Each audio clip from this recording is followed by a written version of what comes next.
কোথা থেকে এসেছো? বর্ধমান থেকে এসেছি নেচার ট্যুর অ্যান্ড ট্রাভেলসের সাথে। এখানটা হচ্ছে কোঠি, এখন মানালির কোঠিতে, তাই তো? মানালির কোঠি। এখানে প্রচুর বরফ আছে, এটা একটু অফবিট ডেস্টিনেশন, কিন্তু তবে নিরিবিলি জায়গা, খুব খুব নিরিবিলি জায়গা, খুব একটা ঝঞ্ঝট নেই। তবে নেচার ট্যুর অ্যান্ড ট্রাভেলস বলেই এটা সম্ভব হলো। খুব ভালো ড্রাইভার দিয়েছে, দাদা খুব সাপোর্টিভ। খুব সাপোর্টিভ, কোনো চাপ নেই, সব ঠিকঠাক।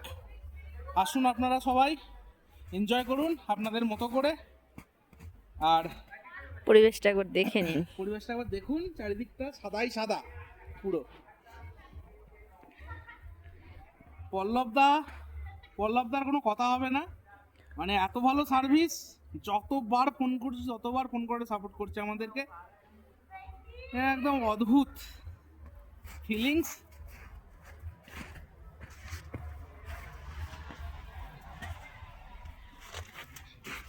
সব থেকে বড় কথা, এই এত কম খরচে আমরা বাঙালিরা ভাবতেই পারি না যে এইসব জায়গায় আসা যাবে।